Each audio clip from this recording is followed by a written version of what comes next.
शताब्दियों की पराधीनता के बाद भारत के क्षितिज पर आज़ादी का जो सूर्य चमका, उसकी लालिमा में उन असंख्य देशभक्तों का लहू भी शामिल था जिन्होंने अपना सर्वस्व क्रांति की बलिवेदी पर न्यौछावर कर दिया।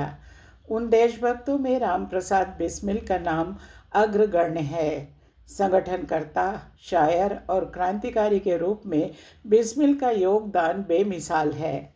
वे राम, अज्ञात और बिस्मिल तखल्लुस से लिखते थे। बिस्मिल का नाम बहुत चर्चित हुआ। हम अमन चाहते हैं जुल्म के खिलाफ, फैसला अगर जंग से होगा तो जंग ही सही।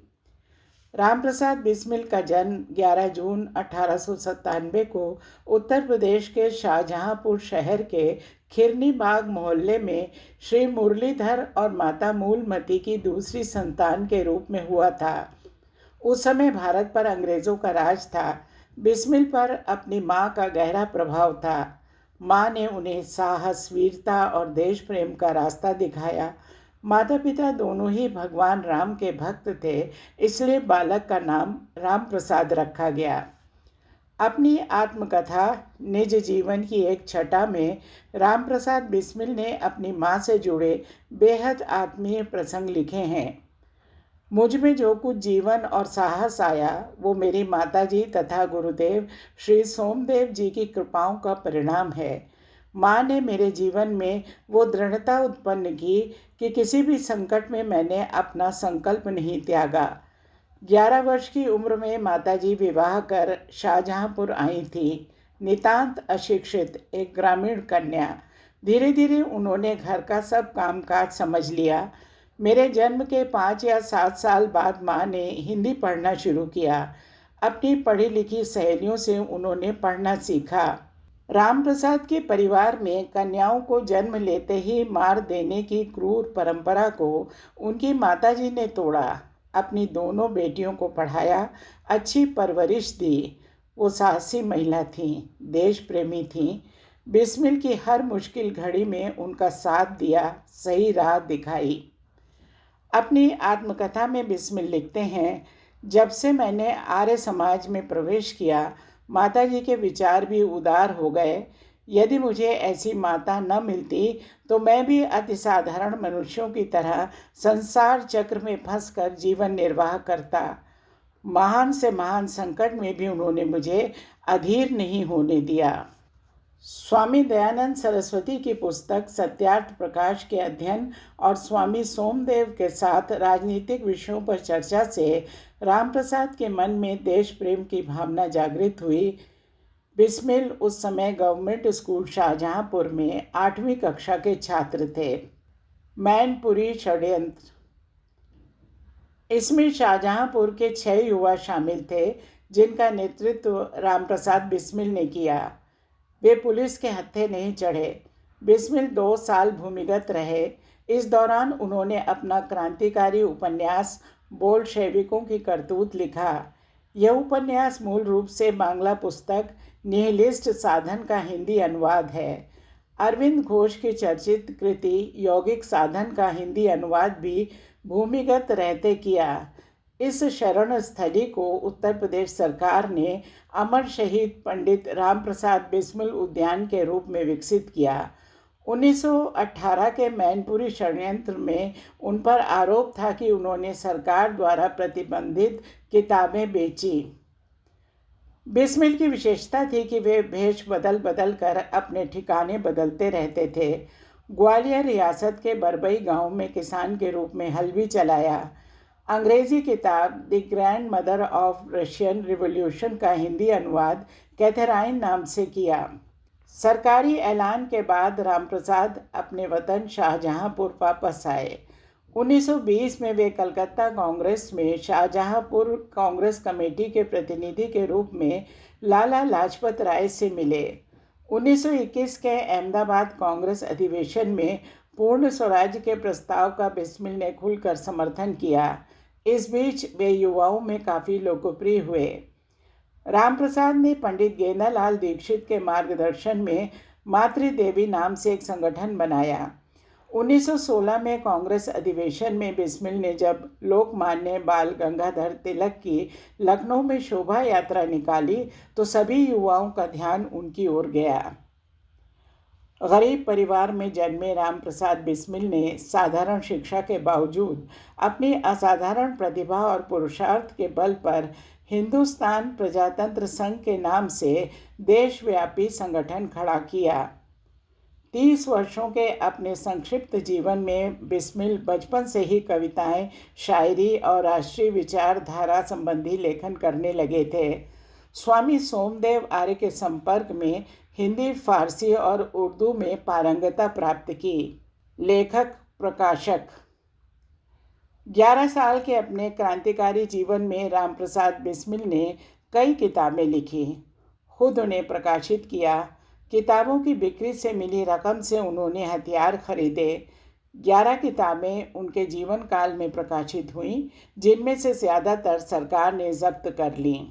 बिस्मिल की पहली किताब अमेरिका की स्वाधीनता का इतिहास 1916 में छपी थी। इसके लिए उनकी माताजी ने उन्हें 2 बार 200 रुपये दिए। इसका जिक्र बिस्मिल ने अपनी आत्मकथा में किया है। जब काकोरी कांड का अभियोग चला तो साक्ष्य के रूप में यह किताब पेश की गई। बिस्मिल की अन्य किताबें हैं मैनपुरी षड्यंत्र, स्वदेशी रंग, चीनी षड्यंत्र, तपोनिष्ठ अरविंद घोष की कारावास कहानी, अशफाक की याद में, सोना खान के अमर शहीद Veer Narayan Singh, general George Washington, America कैसे स्वाधीन हुआ, बोल्शेविकों की करतूत, मन की लहर, क्रांतिकारी जीवन, यौगिक साधन अरविंद घोष की बांग्ला किताब का हिंदी अनुवाद, निज जीवन की एक छटा, आत्मकथा इत्यादि। काकोरी के शहीद नाम से गणेश शंकर विद्यार्थी ने प्रताप प्रेस कानपुर से रामप्रसाद बिस्मिल की जीवनी प्रकाशित की। बाद में अंग्रेजी, बांग्ला, संस्कृत, पंजाबी, गुजराती, तेलुगु, जापानी भाषाओं में इसके अनुवाद छपे। इस आत्मकथा में रामप्रसाद बिस्मिल के 11 वर्षों के क्रांतिकारी जीवन का पूरा विवरण मिलता है। बिस्मिल की आत्मकथा एक महत्वपूर्ण दस्तावेज है जो उनके जीवन और विचारों को समझने में युवा पीढ़ी को मदद देता है। इन पुस्तकों के जरिए बिस्मिल ने जनमानस के बीच देश सेवा का बीज बोया। उन्होंने सुशील माला नाम से प्रकाशन संस्थान शुरू किया। उनका संकल्प था, दुनिया से गुलामी का मैं नाम मिटा दूंगा, एक बार जमाने को आज़ाद बना दूंगा। काकोरी कांड। सरकारी खजाना लूटने के इरादे से शाहजहांपुर में रामप्रसाद बिस्मिल के घर पर 7 अगस्त 1925 को एक आपात बैठक हुई। 9 अगस्त 1925 को शाहजहांपुर रेलवे स्टेशन से बिस्मिल के नेतृत्व में कुल 10 लोग, जिनमें राजेंद्र लाहिड़ी, अशफाकुल्लाह खां, चंद्रशेखर आज़ाद, मनमथ नाथ गुप्त, शचीन्द्र नाथ बख्शी, मुकुंदी लाल, केशव चक्रवर्ती छद्मनाम, मुरारी शर्मा छद्मनाम तथा बनवारी लाल 8 डाउन सहारनपुर लखनऊ पैसेंजर रेलगाड़ी में सवार हुए। सहारनपुर लखनऊ पैसेंजर जैसे ही लखनऊ से पहले काकोरी रेलवे स्टेशन पर रुककर आगे बढ़ी, क्रांतिकारियों ने चेन खींचकर उसे रोक लिया और सरकारी खजाने का बक्सा नीचे गिरा दिया। बक्सा खोलकर खजाना लूट लिया गया, लेकिन जल्दी के कारण चांदी के सिक्कों और नोटों से भरे चमड़े के कुछ थैले वहीं छूट गए। ब्रिटिश सरकार ने इस डकैती को काफ़ी गंभीरता से लिया और स्कॉटलैंड की सबसे तेज तर्रार पुलिस को इसकी जांच सौंपी। रामप्रसाद बिस्मिल की पार्टी हिंदुस्तान रिपब्लिकन एसोसिएशन के कुल 40 क्रांतिकारियों पर सम्राट के विरुद्ध सशस्त्र युद्ध छेड़ने, सरकारी खजाना लूटने व यात्रियों की हत्या करने का मुकदमा चलाया गया, जिसमें राजेंद्र नाथ लाहिड़ी, पंडित राम प्रसाद बिस्मिल, अशफाकुल्लाह खां और ठाकुर रोशन सिंह को फांसी की सज़ा सुनाई गई। रामप्रसाद बिस्मिल ने अपनी पैरवी खुद की। उन्होंने चीफ कोर्ट के सामने जब धारा प्रवाह अंग्रेजी में फैसले के खिलाफ बहस की तो चीफ जस्टिस लुइस शर्ट्स ने उनसे पूछा, mister Ram Prasad, from which university you have taken the degree of law? इस पर बिस्मिल ने हंसकर जवाब दिया, excuse me sir, a king maker doesn't require any degree. इस जवाब से चिढ़कर जज ने बिस्मिल की अर्जी खारिज कर दी। रिश्ता बिस्मिल और अशफाकुल्लाह खां का। बिस्मिल की अशफाकुल्लाह खां के साथ गहरी दोस्ती को हिंदू मुस्लिम एकता की मिसाल के रूप में देखा जाता है। इसका एक उदाहरण है मशहूर गीत रंग दे बसंती चोला। मेरा रंग दे बसंती चोला, इसी रंग में वीर शिवा ने माँ का बंधन खोला। मेरा रंग दे बसंती चोला, इसी रंग में भगत दत्त ने छोड़ा बम का गोला। मेरा रंग दे बसंती चोला। ये गीत भगत सिंह का अंतिम गान शीर्षक से साप्ताहिक अभ्युदय के 1931 के अंक में छपा था। भगत सिंह को ये गीत बहुत पसंद था। वे इसे अक्सर गुनगुनाते थे। इसी गीत की रचना तुकबंदी की शक्ल में 1927 में मुख्य रूप से शहीद राम प्रसाद बिस्मिल, अशफाकुल्लाह खां और साथियों ने जेल में की थी। ये सभी काकोरी कांड के कारण जेल में थे। बसंत का मौसम था। साथियों की फरमाइश पर बिस्मिल ने ये रचना लिखी थी। काकोरी शहीदों का बलिदान देश की सर्वाधिक रोमांचकारी घटना बनी। राम प्रसाद बिस्मिल और अशफाकुल्लाह खां का भिन्न धार्मिक आस्थाओं के बावजूद आज़ादी के लिए एक राह चुनना प्रमुख है। फांसी से पहले अशफाकुल्लाह खां ने बिस्मिल के साथ आखिरी रात को लिखा, जाऊंगा खाली हाथ मगर ये दर्द साथ ही जाएगा, जाने किस दिन हिंदुस्तान आज़ाद वतन कहलाएगा। बिस्मिल हिंदू हैं, कहते हैं फिर आऊँगा फिर आऊँगा, फिर आकर के ए भारत माँ तुझको आज़ाद कराऊँगा।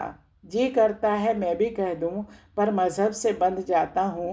हाँ खुदा अगर मिल गया कहीं अपनी झोली फैला दूँगा, और जन्नत के बदले उससे एक पुनर्जन्म ही मांगूँगा। बिस्मिल को गोरखपुर जेल में फांसी। जेल के सख्त पहरे में भी बिस्मिल ने अपनी आत्मकथा का आखिरी अध्याय अंतिम समय की बातें 16 दिसंबर 1927 को पूरा किया। उन्होंने 18 दिसंबर को माता पिता से आखिरी मुलाकात की। 19 दिसंबर 1927 की सुबह 6:30 पर गोरखपुर जिला जेल में उन्हें फांसी दे दी गई। उनकी अंतिम यात्रा में 1.5 लाख लोगों ने हिस्सा लिया। हिंदी के प्रखर आलोचक रामविलास शर्मा ने अपनी किताब स्वाधीनता संग्राम बदलते परिप्रेक्ष्य में बिस्मिल के बारे में बड़ी बेबाक टिप्पणी की है। ऐसा कम होता है कि एक क्रांतिकारी दूसरे क्रांतिकारी की छवि का वर्णन करे और दोनों ही शहीद हो जाएं। रामप्रसाद बिस्मिल 19 दिसंबर 1927 को शहीद हुए। उससे पहले मई 1927 में भगत सिंह ने कीरती में काकोरी के वीरों से परिचय लेख लिखा। उन्होंने बिस्मिल के बारे में लिखा, ऐसे नौजवान कहाँ से मिल सकते हैं। आप युद्ध विद्या में बड़े कुशल हैं और आज उन्हें फांसी का दंड मिलने का कारण भी बहुत हद तक यही है। इस वीर को फांसी का दंड मिला और आप हंस दिए।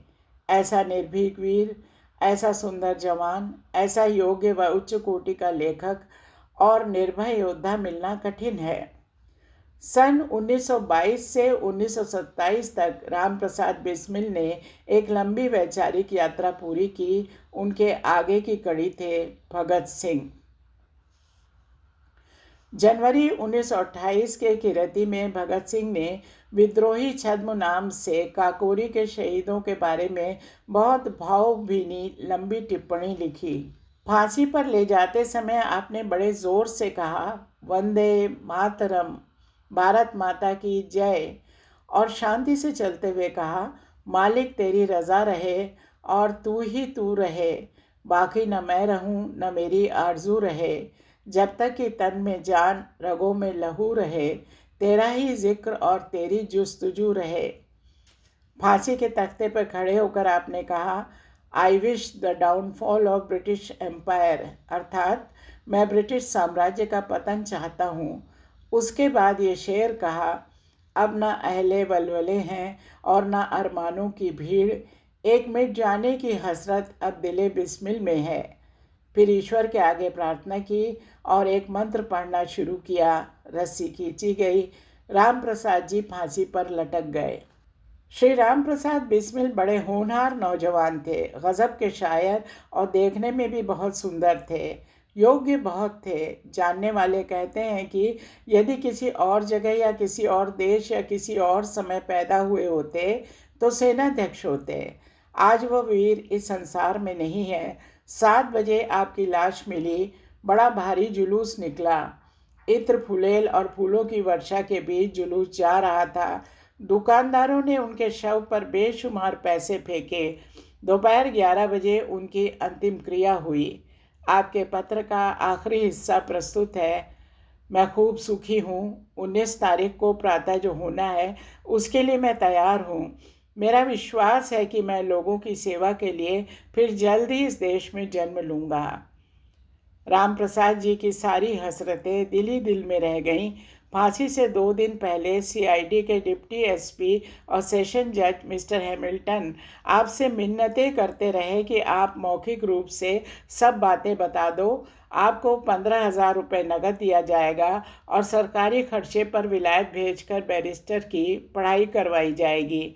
लेकिन आप कब इन सब बातों की परवाह करते थे?